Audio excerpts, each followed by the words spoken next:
बिस्मिल्लाहिर्रहमानिर्रहीम। उबरता सितारा के प्लेटफॉर्म से हम आपको अपने चैनल पर खुशामदीद कहते हैं। मैं हूं आपका होस्ट एचएम खान। अस्सलाम वालेकुम मेरे पाकिस्तानियों, उम्मीद है ठीक ठाक होंगे। मैन्युफैक्चरिंग कौन नहीं करना चाहता? छोटे पैमाने पे या बड़े पैमाने पे फैक्ट्री कौन नहीं लगाना चाहता?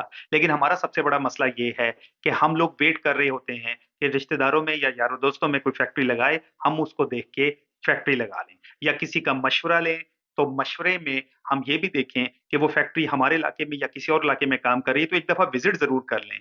ये जो हमारे दिमाग में एक बात बैठी हुई है कि किसी की फैक्ट्री विजिट करने से ही हम फैक्ट्री लगाएंगे, ये गलत है। कि अक्सर फैक्ट्रियों के मालकान से जो मेरी मुलाकात होती है, तो वो ये बताते हैं कि हम कभी भी बर्दाश्त नहीं करते कि कोई हमारे सामने या हमारे शहर में या किसी और शहर में मुकाबले में आकर बिजनेस वही वाला करे जो हम कर रहे हैं, इसलिए हम कभी भी सही मालूमात नहीं देते। तो आज का हमारा वीलॉग उन लोगों के लिए है जो कि कोई 10 ऐसे बिजनेस के बारे में जानना चाहता है जिसके ऊपर वो काम कर सकता है, चाहे मशीनरी लगाए, चाहे अगर उसके आसपास कोई फैक्ट्री मौजूद है, वहां से माल लेकर फरोख्त कर सके।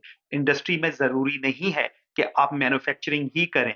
मैन्युफैक्चरिंग अगर कोई और कर रहा है, तो आप उससे माल लेकर क्यों नहीं फरोख्त कर लेते? एज ए ट्रेडर के तौर पे, एज ए एक्सपोर्टर के तौर पे या एज ए होलसेलर या रिटेलर के तौर पे। तो मैं आज आपको 10 मैन्युफैक्चरिंग यूनिट ऐसे बताऊंगा जिनका फ्यूचर भी है और अगले 20 साल में कभी भी आपको लॉस नहीं दे सकते, इवन के लॉन्ग टर्म बिजनेस हैं। नए आए हैं तो चैनल को लाजमी सब्सक्राइब करें, बेल आइकन पे क्लिक करें। मुझसे बात करनी होनी चाहिए, ईमेल एड्रेस मौजूद है, आप मुझे ईमेल भी कर सकते हैं।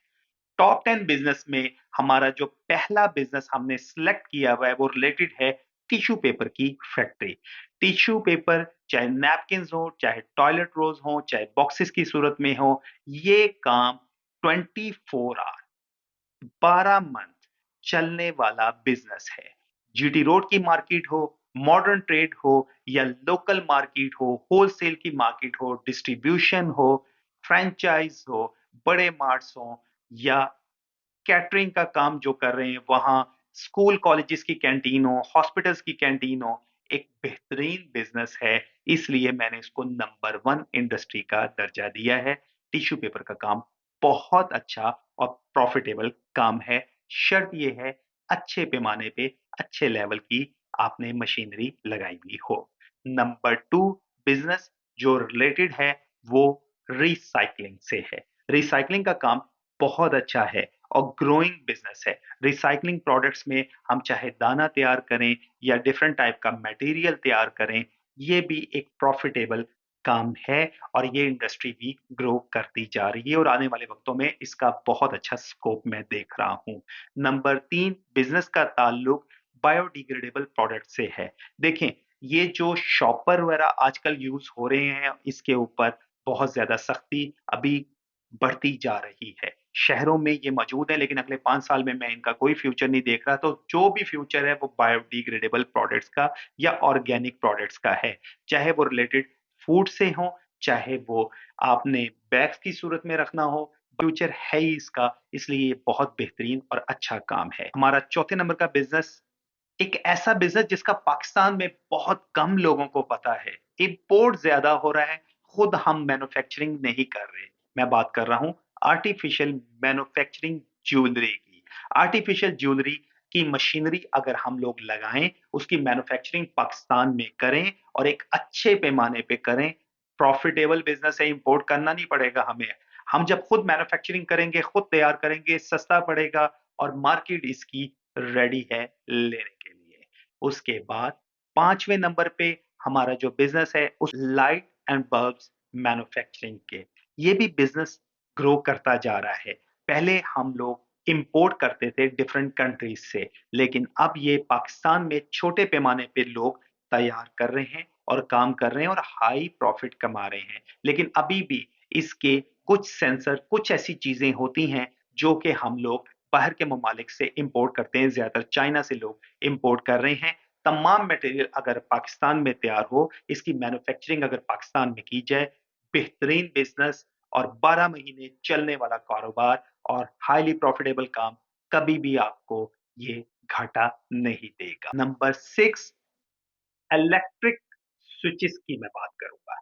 इसकी इंजेक्शन मोल्डिंग मशीनें चाइना में मिल जाती हैं, ताइवान में और मलेशिया में भी मिल जाती हैं। एक बेहतरीन काम है और ये भी मुस्तकबिल का ग्रोइंग बिज़नेस में से एक बेहतरीन बिज़नेस है, इलेक्ट्रिक स्विचेज़ अगर हम पाकिस्तान में तैयार करें। पाकिस्तान में कुछ इसकी फैक्ट्रियाँ मौजूद हैं, जो कि तैयार कर रही हैं, क्वालिटी का माल तैयार कर रही हैं, लेकिन अभी भी गैप मौजूद है। इसके ऊपर भी सोचा जा सकता है क्योंकि ये भी इंडस्ट्री फल देने वाली है। यानी 7वां बिज़नेस रिलेटेड है गार्बेज बैग से।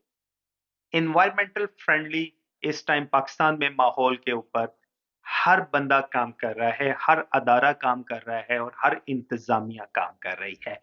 गार्बेज बैग्स की बहुत ज़्यादा ज़रूरत है और आने वाले वक़्तों में इसकी माँग बढ़ती जा रही है। जितनी ज़्यादा मशीनें लगेंगी, उतना बेहतर होगा। शहरों में लगेंगी, देहातों में लगेंगी, प्रॉफ़िटेबल काम है। हमारा 8वां बिज़नेस ख़वातीन से रिलेटेड लेस की। लेसों का कारोबार पाकिस्तान में बहुत अरूज पे होता है और ख़ास तौर पे शादी-ब्याह के सीज़न में, ईद के सीज़न में। लेसों का कारोबार कभी ना रुकने वाला कारोबार है। इसकी मशीनरी अगर लगाई जाए और इसकी मशीनरी लगा के पाकिस्तान में ही अगर आप लेसें तैयार करें, बहुत प्रॉफ़िट हो सकता है क्योंकि इम्पोर्ट हो रही है ज़्यादातर लेसें चाइना से, ताइवान से या मलेशिया से। अच्छा स्कोप है, चलने वाला बिज़नेस है, कभी घाटा देने वाला बिज़नेस ये भी नहीं है। हमारा अगला बिज़नेस रिलेटेड है आइस ब्लॉक्स से। आइस ब्लॉक्स का काम बहुत ज़बरदस्त काम है। पाकिस्तान के तमाम बड़े और छोटे शहरों में आइस ब्लॉक्स का काम अरूज के ऊपर है। लेकिन इसमें जो प्रॉब्लम है क्वालिटी, गंदे पानी से अक्सर हमारे यहाँ बर्फ तैयार हो रही है और उसमें भी वैरायटी इतनी ज़्यादा नहीं है। अगर हम वैरायटी का काम करना चाहते हैं, आइस ब्लॉक्स को अच्छे पैमाने पे लगाना चाहते हैं, एक आरओ प्लांट लगाना चाहते हैं और उसके साथ आइस ब्लॉक्स का सिस्टम लगाना चाहते हैं, बेहतरीन काम और ये भी काम हमेशा प्रॉफ़िट ही दे सकता है, घाटा नहीं दे सकता। हमारा 10वां और आखिरी बिज़नेस का ताल्लुक जूस की फैक्ट्री से है। जूसेस हमारे यहाँ बहुत मकबूल हैं। मैं डब्बे के जूस की बात नहीं करूँगा या ग्लास बॉटल, पेट बॉटल इनकी बात नहीं करूँगा। मैं बात करूँगा शेप वाले जूसेस के, यानी कि पाउच जूसेस की। पाउच जूसेस हों जिनके साथ कैप लगी हुई हो और ये भी बिज़नेस एक बहुत ज़बरदस्त और चलने वाला बिज़नेस है। तो ये है हमारी टॉप 10 प्रॉफ़िटेबल ग्रोइंग इंडस्ट्रीज़ जिनका फ्यूचर ही फ्यूचर मैं देख रहा हूँ, जो मैंने आपको बताई। बाकी इसको अगर आप लगाना चाहते हैं, तो आप खुद भी फैक्ट्री लगा सकते हैं। इतनी सकत नहीं रखते, तो जो फैक्ट्रियाँ आपके आस-पास लगी हुई हैं, उनसे जाके बातचीत करें, माल लें और खुद फ़रोख्त करें, अपनी मार्केटिंग करें और मुनाफ़ा घर लेकर जाएँ। मुझसे सवाल करना हो नीचे ईमेल एड्रेस मौजूद है, एनी टाइम आप मुझे ईमेल कर सकते हैं। अपनी दुआओं में याद रखिएगा, फ़ी अमानिल्लाह पाकिस्तान ज़िंदाबाद।